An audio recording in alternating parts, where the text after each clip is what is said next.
ब्रह्मा विष्णु महेश, जय माँ पराशक्ति। अगर आप ये चाहते हैं कि जो रात को आपको स्वप्न आया था वो आप ना भूलें, तो आप अल्पाहारी बनिए, मतलब कम खाने वाला बनिए। अपने स्थूल शरीर को हल्का रखने की कोशिश कीजिए। कोशिश कीजिए कि आपको कम बातें करनी पड़े या फिर कम बातें आपके कान में सुनाई पड़े। व्यर्थ के जो वार्तालाप होते हैं, कोशिश कीजिए कि आपको वो वार्तालाप ना सुनाई पड़ें और ना ही आप उन वार्तालापों का हिस्सा हों, क्योंकि अगर आप इस फिजिकल वर्ल्ड में बहुत ज़्यादा इन्वॉल्व रहते हैं तो आपका हर एक कृत्य आपकी इंद्रियों को गति प्रदान करता है। इस फिजिकल वर्ल्ड की जितनी ज़्यादा चिक चिक पिक पिक में आप अपने आप को शामिल करेंगे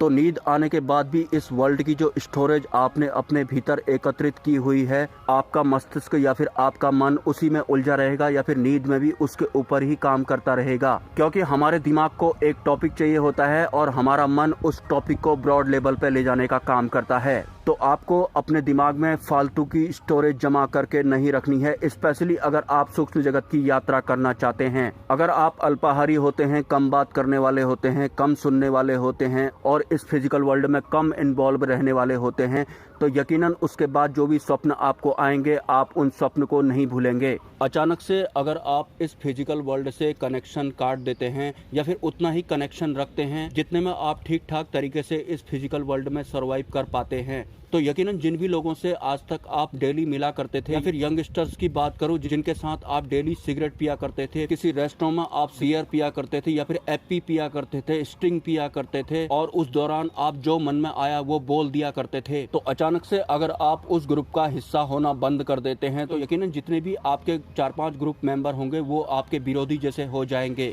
उनके ब्रेन में किसी भी तरह की बात पनप सकती है कि ये बड़ा बन गया है, ये सुधर गया है। अगली बार मिलने पर जबरन वो ग्रुप आपको अपने झुंड में घसीटने की कोशिश भी कर सकता है। तो भले ही कोई भी सिचुएशन हो जाए, लेकिन दोबारा से आपको इस तरह के स्टिंग पीने वाले ग्रुप का हिस्सा नहीं बनना है अगर आपको सूक्ष्म जगत में यात्रा करनी है। और वैसे भी मानव निर्मित विज्ञान ने या फिर मानव निर्मित पढ़ाई ने युवाओं का काफी हद तक नैतिक पतन कर दिया है। सूक्ष्म संसार की किसी भी शक्ति ने अगर आपको एक बार स्वप्न में दर्शन भी दे दिए तो आप किसी भी कीमत पर रेस्टोरेंट में सिगरेट पीने वाले या फिर स्टिंग पीने वाले अपने यार दोस्तों के झुंड में नहीं जाएंगे, भले ही आपको किसी भी तरह की अवहेलना से गुजरना पड़े। थोड़ा और एडवांस में अगर आपको मैं बताऊं तो सूक्ष्म जगत की किसी भी शक्ति ने आप पर निगरानी बनाना शुरू कर दिया तो वो आपको खुद ही यूजलेस वार्तालाप या फिर यूजलेस झुंड से दूर करने में लग जाते हैं, क्योंकि जितना ज्यादा आप इस फिजिकल वर्ल्ड के कचड़े से दूर होते जाएंगे उतना ही ज्यादा आप सूक्ष्म जगत में एंट्री कर पाएंगे और सूक्ष्म जगत के रहस्यों को जान पाएंगे या फिर सूक्ष्म जगत या फिर स्थूल जगत में सामंजस्य बनाने के धीरे धीरे लायक हो जाएंगे। अगर आप एक साधक हैं या फिर आप एक भक्त हैं और जब से आपने भक्ति करना शुरू की है या फिर सूक्ष्म जगत की यात्रा आपने शुरू की है और तब से ही आपके ऊपर दुखों के पहाड़ टूट गए हैं या फिर जो लोग आपके मित्र हुआ करते थे उनका भी हाव भाव टोटली बदल गया है, तो यकीन मानिए सूक्ष्म जगत की शक्तियां आपको हर उस रिश्ते का असली चेहरा भी दिखाती हैं जिन रिश्तों पर आज तक आप आंख बंद करके यकीन करते आए थे। और वैसे भी जो ये फिजिकल वर्ल्ड होता है इसमें जितने भी रिश्ते नाते होते हैं उन रिश्ते नातों का एक दिन पतन होना तय होता है और ये पहले ही ग्रंथों या पुराणों में लिखित होता है। तो ग्रंथों या पुराणों में पहले से ही लिखा गया है कि इंसानों के हर रिश्ते का एक दिन पतन हो जाएगा, क्योंकि वास्तव में हम सभी इंसानों का सिर्फ एक ही रिश्ता होता है और वो होता है उस सुप्रीम पावर यानी कि परम तत्व परमात्मा के साथ। तो इस वजह से ही जब हम छोटे होते हैं तो हमारा मनोभाव कुछ और होता है और जैसे जैसे हम बड़े होते जाते हैं तो हमारी जो फीलिंग होती है वो भी टोटली चेंज हो जाती है। जो फीलिंग हमारी बचपन में अपने माँ के प्रति हुआ करती थी वो फीलिंग भी धीरे धीरे खत्म हो जाती है। फिर अन्य किसी रिश्ते के मामले में भी जो भी फीलिंग हमारी उस रिश्ते में होती है वो धीरे धीरे एक दिन धूमिल पड़ने लगती है। इस पृथ्वी में आए हैं तो भोग करेंगे। कुछ इस तरह के लोगों द्वारा मानव निर्मित एक व्यवस्था की गई है जो कि हमें इन रिश्तों में कुछ समय के लिए उलझा कर रखती है और एक दिन हम इन्हीं रिश्तों में फंस कर रह जाते हैं और हमारा जो असली रिश्ता उस परम तत्व परमात्मा के साथ होता है वो भी हम भूल जाते हैं। हम सिर्फ उस परम तत्व परमात्मा के रिश्ते को ही नहीं भूलते,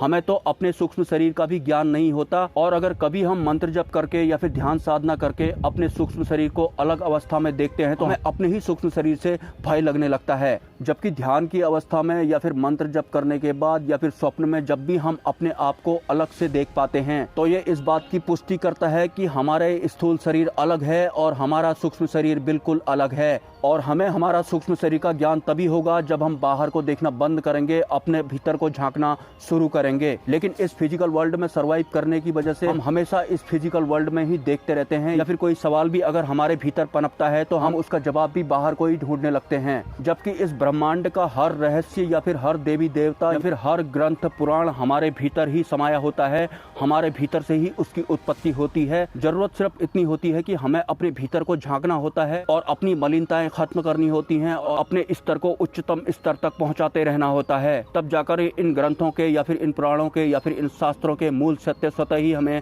पता लगने लगते हैं। आपकी सूक्ष्म जगत में एंट्री हुई हो या ना हुई हो, या फिर आप किस स्तर पर इस फिजिकल वर्ल्ड में सरवाइव कर रहे हैं, लेकिन अपने बारे में आपको मैं एक सच बताऊं, मेरी जैसी जिंदगी आप 15 मिनट भी नहीं जी सकते। 15 मिनट भी बहुत ज्यादा बोल रहा हूं। और ये हाल फिलहाल की ही नहीं, इस यूट्यूब पर आने से पहले की अवस्था के बारे में मैं आपको बता रहा हूं, जिस अवस्था के साथ आज तक मैं इस फिजिकल वर्ल्ड में सरवाइव कर रहा हूं। आपके सूक्ष्म जगत के विषय में जो भी सवाल होते हैं, मैंने इस वीडियो का टाइटल भले ही कुछ भी रखा हो, अगर आप मेरे वीडियो को समय निकाल कर चेक करेंगे तो हो सकता है इस वीडियो में ही मैंने कुछ ऐसी बातें बोल दी हों जिसका जवाब ढूंढने के लिए आप कमेंट करने वाले हों। तो वीडियो को आपको पूरा देखना है और समय निकाल कर ही देखना है। मिलते हैं नेक्स्ट वीडियो में। ब्रह्मा, विष्णु, महेश, जय मां पराशक्ति।